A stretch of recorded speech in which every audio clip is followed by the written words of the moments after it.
Imhotep, I come in peace.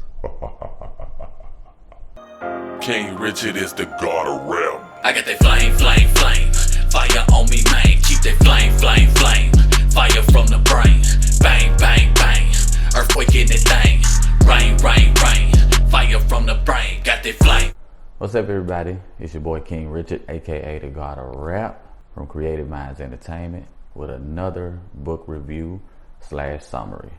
This time we're going to review The Return of the Gods. That's right, written by Jonathan Cahn.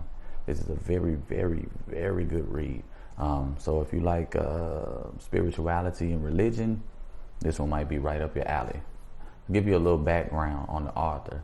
He is a rabbi and a pastor, which I don't know if I've ever quite seen something like that, the combination of the two. Anyways, in addition to being a respected writer who specializes in religion and spirituality, he also dabbles into the literature and fiction genre as well. So if you've seen any other books with his name on it, they're probably pretty good books. A little more background is probably the history lessons can be great at any given time. And this particular book, The Return of the Gods, has a lot of history lessons in it. The author takes us on a journey from ancient parables and inscriptions from the Sumerians, the Babylonians, and Assyria. A lot of Middle Eastern talk. It talks about their relatability to the modern era and humans now. Questions like, who are the gods? What are they? We're talking about various types of gods. They range from spiritual to religious in many ways. A lot of times there's no real separation between the two, which is perfectly fine because people have their different interpretation and their different way of seeing it. So your God may not be their God, and so on and so forth. That's the beautiful thing about everyone having their own opinion. The author also begs the question to the reader, are these gods at the helm of the modern events and obstacles facing this current generation? I thought that was a very posing question. So it's something that's very well dissected throughout this book. It's very personal with the everyday human in this regard. So it matches up from the past to the present very well. It's around 8 hours. It's around 8 hours, 8.5 hours of listening time, which is also good for those coffee shop days.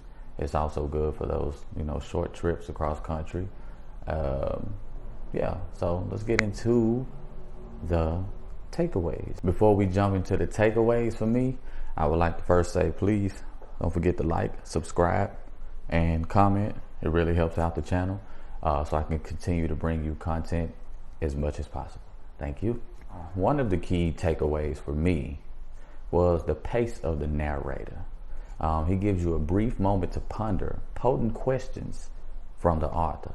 I think that's very important. I think in audiobooks, when you're listening, you want to have a narrator that is very, very good at their job, right? So this Return of the Gods definitely has a great pace to it. The narrator is not rushing anything. He's giving those little breaths right between words and big ideas to give you a moment to pause and ponder what the author is trying to convey with their message. So I find that great. Another takeaway for me was how engaged the author is with the listener when diving into spirituality about said gods. A lot of times when we're dealing with receiving someone's content, we may not know the intent, right? We have an opinion on what the intent is, but we may not be sure. We may misread or misinterpret the things that are being conveyed towards us. The author paid attention to what the listeners really wanted to hear, what they needed to hear, more importantly, and he did a great job in his pace of the writing as well. It kept me engaged the whole book. That's one thing I found amazing that I enjoyed about the book. Another takeaway that I found was the relationship of the gods to human existence, present day. It really shows the potential connection that we can have with a higher power, regardless of what their higher power may be. And like I said, in the beginning, there's a difference of opinion of religions, of spirituality, and that's perfectly fine because everybody is not the same. I think this book did a great job of just bringing that connection of higher power and human existence together to meet in the middle somewhat. And at times it was very breathtaking and very eye-opening. So that was one key takeaway for me. Another key takeaway, this is more on the Cahn side, not really a big Cahn, Jonathan Cahn, get it? But this wasn't really a big takeaway for me, but one thing that I really was not sold on is there were a lot of questions with very little concrete evidence.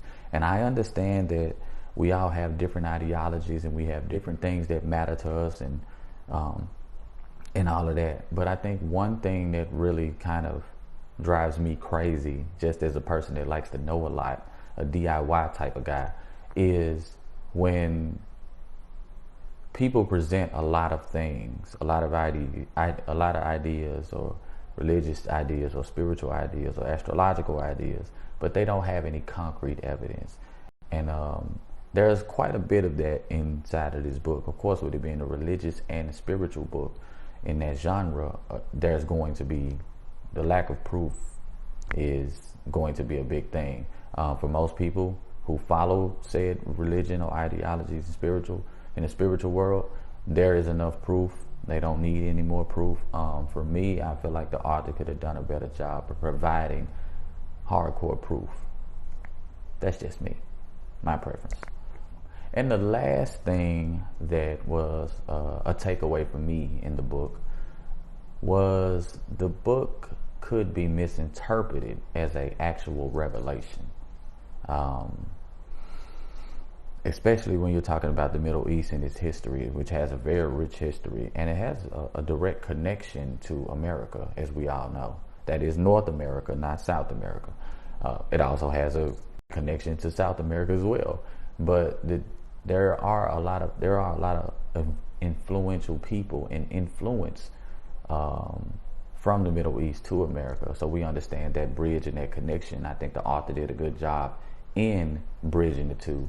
When he talked about the modern day cities and the negative things in this world compared to the negative things of the old days, just a myriad of things that I found to be very intriguing. But I know how in this buzzword filled era, we tend to take things as revelation. We tend to take things as truth, no matter what.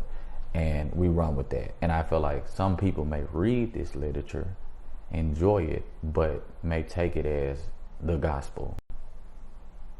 Pun intended. Not bad.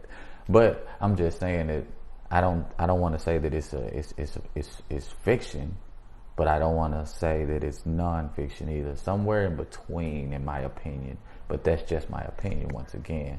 But overall, I found the book to be good. I found it to be informative. I found it to be a good read. I've noticed that he has some other material, once again, that I spoke about. And that material was just very similar to this material. It's very good. So he's good at what he does. So I would definitely recommend that if you are a person that is into spirituality and you are a person that is into religion, I would definitely recommend The Return of the Gods by Jonathan Cahn. I don't have much more to add to this, but I will say this. If you are looking for the book, the link is in the description down below. Don't worry about if you don't have an Audible account. You can sign up for 30 days free, no hassle.